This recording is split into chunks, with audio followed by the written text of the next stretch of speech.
ये सारे उन यूदन अंसार के एजेंडे जो पर मुसल्लत हो चुके हैं। और मैं आपको गारंटी देता हूं इंशाल्लाह, अल्लाह के यहाँ देर है अंधेर नहीं है, पाकिस्तान के अंदर इंकलाब आएगा और बहुत जल्द आएगा। इन सब लोगों को उतार कर यहाँ से भगा देंगे। साहब क्या समझते हैं आप भी माशाल्लाह से जो पॉलिटिक्स है उसमें एज ए यूथ आप भी नुमाइंदे हैं, और किस तरह देखते हैं कि आने वाले दिनों में पाकिस्तान में तब्दीली किस तरह आ सकती है?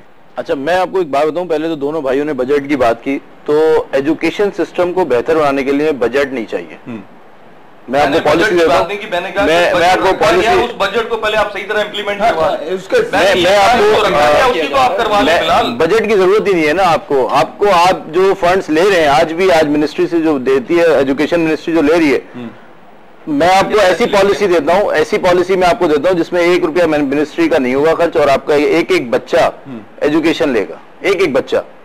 ऐसी पॉलिसी में आपको मिनिस्ट्री हमारे यहाँ हो रहा है, प्राइवेट स्कूलों की वजह से जो हमारे यहाँ एजुकेशन का बेड़ा गर्क हुआ है, जो सिस्टम ऑफ एजुकेशन की वजह से बेड़ा गर्क हुआ है, उसको कैसे पे ठीक करेंगे? सर वो बिल्कुल, मैं आपको एक यानी बिल्कुल ऊपर से लेकर नीचे तक एक यहाँ पर निफाज होगा, एक सिस्टम होगा एजुकेशन का, तमाम प्राइवेट हो, ओ लेवल्स हो, आपके जो भी वो होते हैं सिस्टम ऑफ एजुकेशन है, वो तमाम एक ही होंगे, और 1 रुपया भी गवर्नमेंट ऑफ पाकिस्तान का खर्च नहीं होगा। मैं आपको पॉलिसी देता हूँ, मैं आपको पॉलिसी जरूर बना के, ये इन लोगों को देना बेकार है, ये तो करेंगे नहीं, इन्होंने करना नहीं है काम। तो क्या इन्होंने तो काम नहीं करना ना, बहुत हमने आज आपको बता देता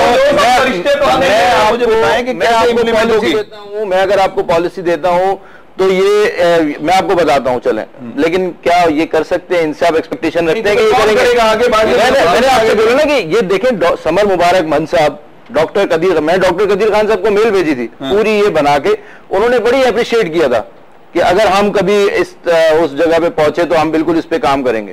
डॉक्टर कदीर खान साहब से पूछिएगा, उनको मैंने मेल भेजी थी।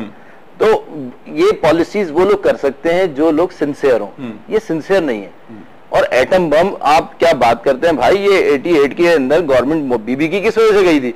ये आपके जरदारी साहब ने एक्सेस दिया था, एक्सेस दे रहे थे ये वहां पर, इस बेस तो ये थी इनकी, एटमी प्लांट तक एक्सेस दे रहे थे ये। तो इनसे आप कोई तवक्कुआत ना रखें कि ये कुछ कर देंगे या ये कुछ कर सकते हैं, ये कुछ भी नहीं कर सकते। ये सिर्फ अपनी औलादों को बाहर लंदन में और अमेरिका में और जद्दे में पढ़ा सकते हैं या वहां पे कमा सकते हैं, बस, और कुछ और इनसे कोई नहीं। मैं एक चीज पूछना चाहता हूँ कि पाकिस्तान में सिस्टम ऑफ एजुकेशन, हम बात कर रहे हैं कि पाकिस्तान एटमी मुल्क है, इस्लाम में पहला इस्लामी मुल्क है, क्या इसके साथ जो पाबंदियां उस वक्त लगी, क्या हम उस पाबंदियों से निकल सकते हैं? आज दुनिया ये कहती है कि हम पाकिस्तान आइसोलेट होकर जिंदगी नहीं गुजार सकते, पाकिस्तान गुजारा नहीं हो सकता। मैं ताबिश यहाँ पर एक ब्रेक ले लूं, फिर उसके बाद बात करते हैं इस पर।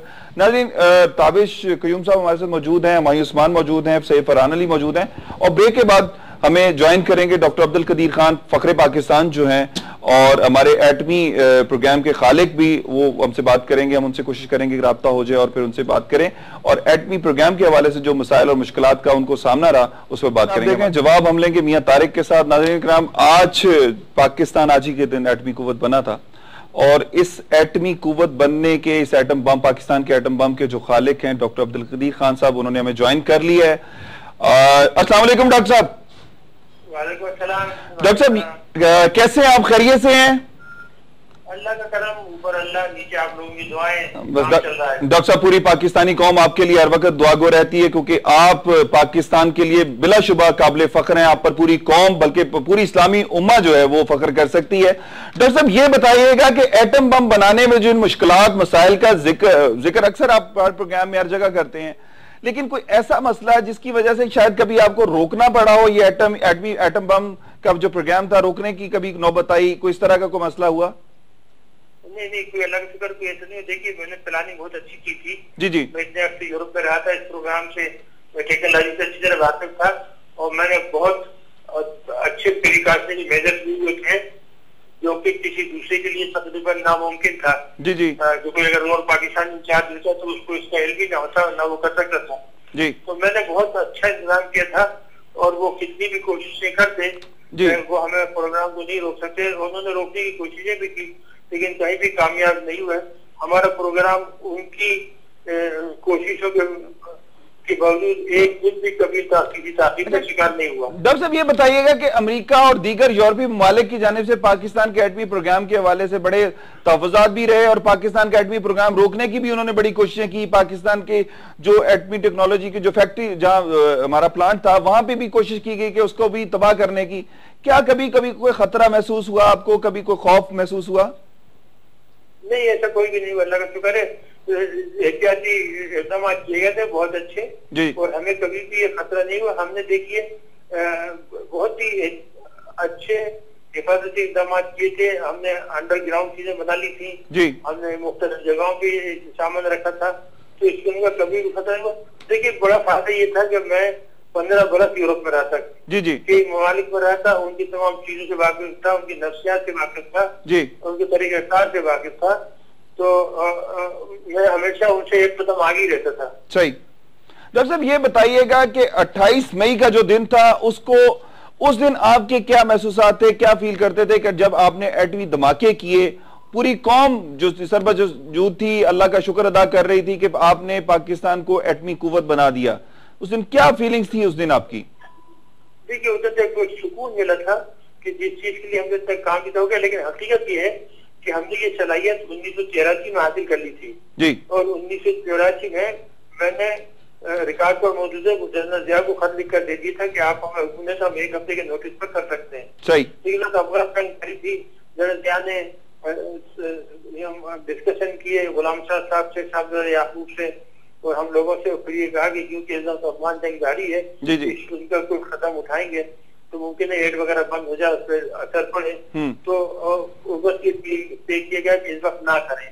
सही। अच्छा, उसके बाद मामला चलता रहा, लेकिन जब हिंदुस्तान ने 11 मई को किए तो फिर नतीजतन हमें भी उसका फौरी जवाब देना पड़ना, वरना पूरी दुनिया को ये शक होता कि शायद हम गलत कर रहे हैं, हमारे पास ये सलाहियत नहीं है।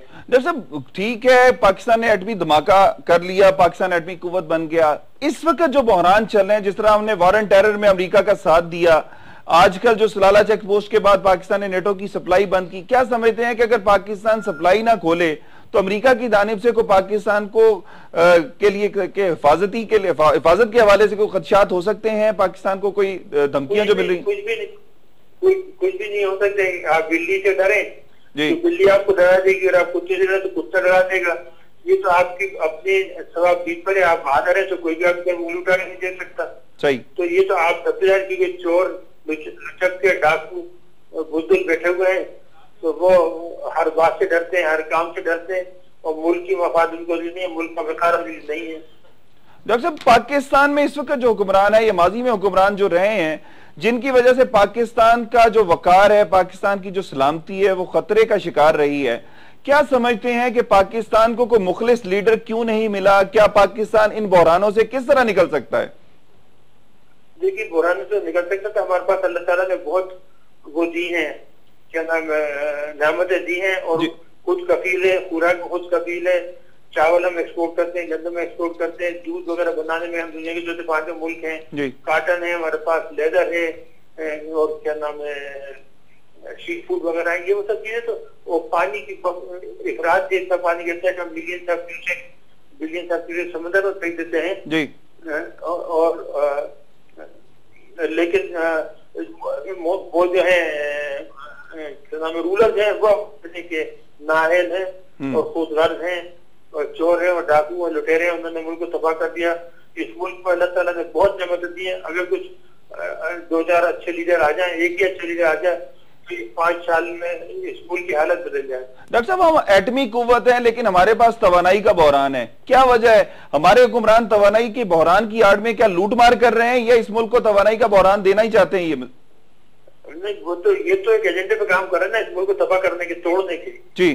तो हर वो काम कर रहा है जिससे ये मुल्क तबाह और टूटे। आप देखना, हमने ओमान के अंदर ये असर किया हुआ है, तवानाई के ये हुआ है, इंडस्ट्री को तबाह कर रहे हैं।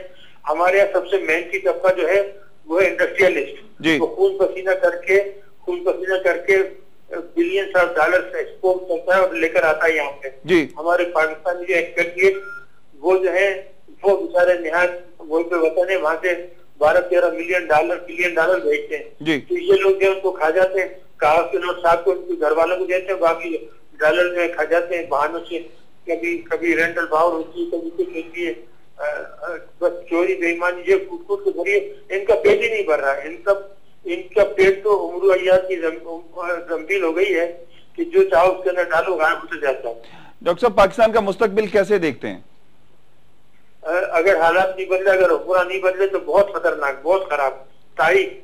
और ये अपने इलेक्शन आ रहे तो बहुत जरूरी है कि नौजवान तबका बढ़ कर चले और इन तमाम चले हुए कारतूसों को निकाल के फेंक दे जी। बहुत जरूरी है इस वक्त।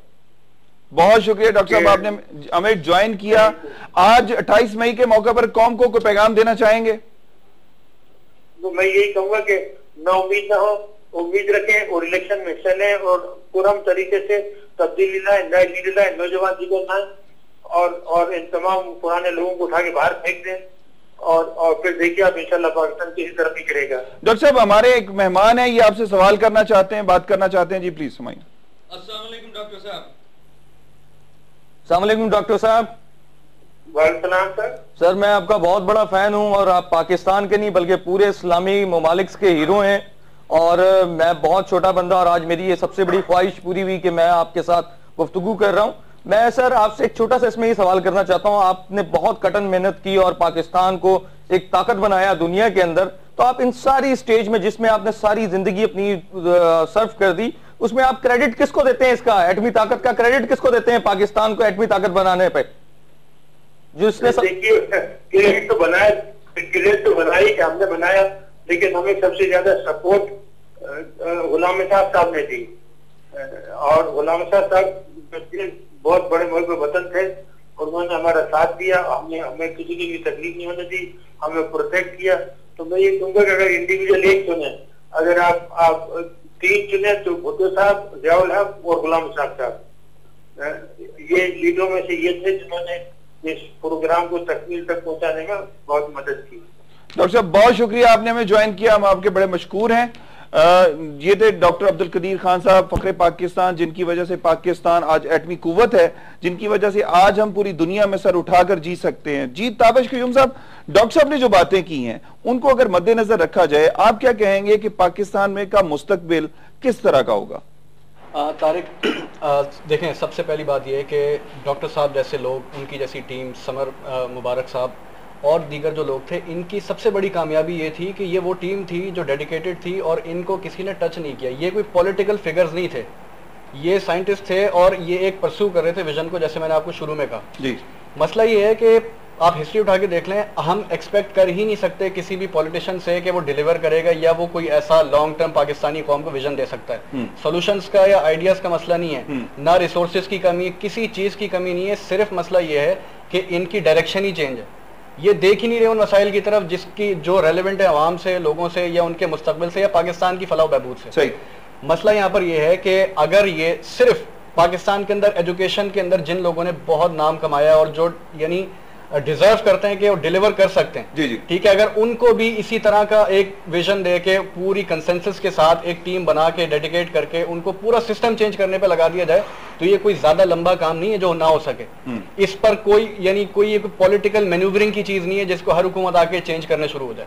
तो मसला मैंने जैसे आपको कहा कि देखें, ये मोजज़ा है कि जिस तरह पॉलिटिशियंस ने पाकिस्तान को तबाह करने की कोशिश की है, लेकिन उसके बावजूद पाकिस्तान अपने पांव पे आज तक खड़ा है। ये मोजज़ा है। सही। और जहां तक मैं ये समझता हूं, हम यूथ है पाकिस्तान की, आपने शुरू में कहा, इस वक्त पाकिस्तान की यूथ की मौजूदगी में हमें कोई का खतरा नहीं है कि पाकिस्तान को कुछ हो जाएगा, क्योंकि पाकिस्तान का मुस्तकबिल हम लोग हैं। तो इंशाल्लाह ये लोग जो कर गए ये कर चुके हैं, जो इन्होंने करना था, अल्लाह ने पाकिस्तान को बचा के रखा है और इंशाल्लाह इसकी मजीद तामीर और तरक्की इंशाल्लाह ये आने वाली नस्ल करेगी। तो ये हमारा इंशाल्लाह अज़म है और यही पाकिस्तान का मुस्तकबिल है कि वो विलिंगनेस जो है ना, वो उसकी कमी है, वरना कोई किसी किस्म की। मैं एक चीज डॉक्टर साहब ने ये कही थी कि पाकिस्तान को एटमी कुव्वत तो बनाना था, वो गोरे से वहां चुके उनके रह के उनकी फितर और उनकी नेचर को जानते थे, वो कहते मैं उनसे कोई एक स्टेप आगे का सोचता था, जिस वजह से वो कामयाब हुए। क्या आज हम जो है, हम जब इतने अरसा हमने हुक्मरानी की है, यूरोप में भी हुक्मरानी मुसलमानों की रही है, पूरी दुनिया की अगर देखा जाए, दुनिया की सबसे बड़ी सल्तनत जो थी सैयदना उमर फारूक रज़ी अल्लाह तआला अन्हु के दौर में थी, जो 22.5 लाख मुरब्बा मील की थी। क्या समझते हैं कि आज कल तक जो जिन लोगों ने हमसे सीखा है वो आज हम पर हुक्मरानियां कर रहे हैं, पूरी दुनिया पर हुक्मरानी कर रहे हैं, क्या हम आज अपने आप को अगर तब्दील करना चाहें,